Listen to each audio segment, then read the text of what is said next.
दशमलव की चार संक्रियाएं जोड़ घटाव गुणा तथा भाग होती हैं, जिसमें से पहले देखते हैं कि दशमलव के जोड़ को कैसे हल करते हैं।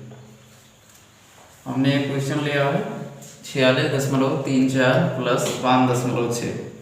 जोड़ में देखते हैं कि सबसे पहली जो प्राथमिकता होती है हमारी, वो दशमलव के नीचे दशमलव होना चाहिए। दशमलव को सबसे बारीक में लिखेंगे 46.36।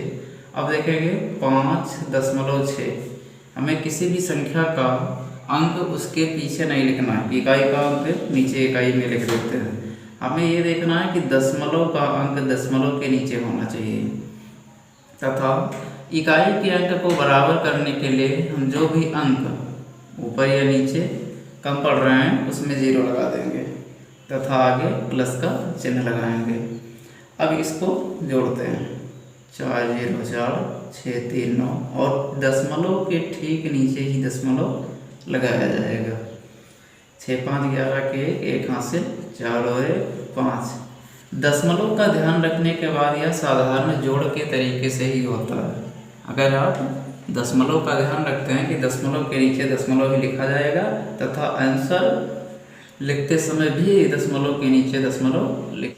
इसका एक दूसरा उदाहरण लेते हैं 5.67 प्लस 45.34 को ऐड करते हैं।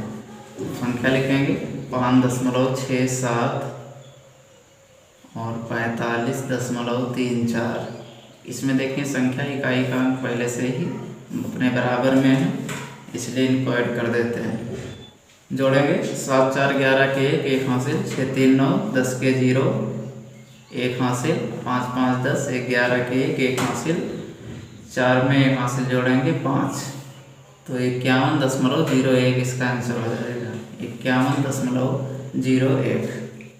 दशमलव का घटाव समझते हैं 48.36 माइनस 35.4। अब इस संख्या को घटाएंगे 48.36 35.4।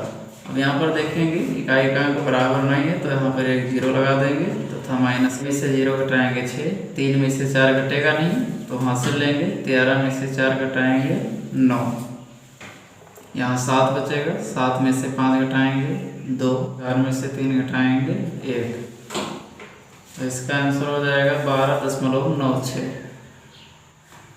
इसका एक दूसरा उदाहरण लेते हैं 18.456 माइनस 7.54। 18.456 माइनस 7.54, 0 बढ़ा देंगे, 6 में से 0 घटाएंगे 6, 5 में से 4 घटाएंगे 1, 4 में से 5 घटेगा नहीं तो यहाँ से 14 में से 5 घटाएंगे 9, 7 में से 7 घटाएंगे 0 और 1 लिख देंगे, तो इसका आंसर हो जाएगा 10.91। अब दशमलव की गुणा की प्रक्रिया देखेंगे। इसमें देखेंगे कि गुणा को नॉर्मली किया जाता है, परंतु दशमलव यहाँ पर देखेंगे कितने अंक के बाद है 3, 1 2 3, तो इसको ध्यान में रखेंगे और इसको गुणा करना प्रारंभ करते हैं। 8 6 48 के 8 हासिल 4, 8 5 40 और 4 44 के 4 हासिल 4, 8 चौक 32 और 4 36 के 6 हासिल 3, 8 6 48 और 3 51। अब यहाँ आंसर में देखेंगे कि 3 अंक हमने गिना था, 3 अंक के बाद दशमलव लगा हुआ है, तो आंसर में भी हम 3 अंक के बाद दशमलव लगा देंगे। यहाँ से देखेंगे इकाई की तरफ से 1 2 3 और यहाँ पर हम दशमलव लगा देंगे, तो इसका आंसर हो जाएगा 51.648। हम एक इसका दूसरा उदाहरण लेते हैं 75.45 गुणे 4। अब इसमें देखेंगे दशमलव 2 अंक के बाद लगा हुआ है, तो आंसर में भी हम दशमलव 2 अंक के बाद लगाएंगे। गुणा कर लेते हैं 4 पंचे 20 के 0 हासिल 2, 4 चौक 16 और 2 18, 18 के 8 हासिल 1, 4 पंचे 20 और 1 21 के 1 हासिल 2, 7 चौक 28 और 2 30। अब हम देखते हैं कि दशमलव 2 अंक के बाद लगा था, तो इकाई की तरफ से 2 अंक के बाद दशमलव लगा देंगे। इसका आंसर हो जाएगा 301.80। हेलो फ्रेंड्स, अब हम सीखते हैं कि दशमलव की भाग कैसे करते हैं। दशमलव की भाग करते समय दशमलव में अंक को कम से कम 3 अंक तक ले 8 का पहाड़ा पढ़ें कि 73 से अधिक ना हो तो 8 9 72 हो जाएगा। कितना? 8 9 72। 73 में से 72 घटाएंगे 1 आएगा और यहाँ पर दशमलव लगा देंगे। दशमलव लगाने के बाद एक जीरो हम बढ़ा सकते हैं। अब 8 करना 8, 10 में से 8 घटाएंगे तो 2 आएगा।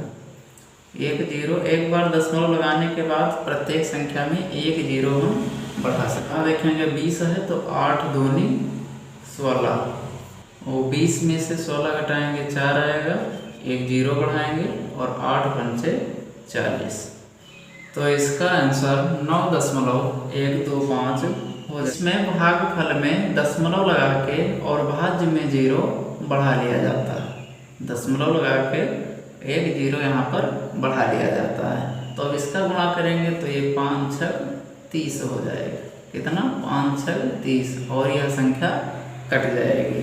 अब इसका एक दूसरा उदाहरण लेते हैं। 4 से भाग करते हैं 1 में, तो देखेंगे यहाँ भी भाज्य छोटा है, इसलिए यहाँ पर दशमलव लगाएंगे और यहाँ पर जीरो बढ़ा दिया जाएगा।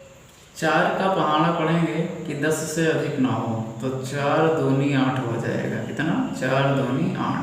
10 में से 8 घटाएंगे 2 होगा और यहाँ पर हम 1 जीरो बढ़ाएंगे तो 4 का पहाड़ा पढ़ेंगे 5 बार, 4 पंचे 20। तो इसका फाइनल आंसर हो जाएगा 0.25। 0.25। दशमलव की चारों संक्रियाएं जोड़ घटाव गुणा भाग समझाया। अगर हमारा वीडियो आपको अच्छा लगा हो तो हमारे चैनल को सब्सक्राइब अवश्य करें।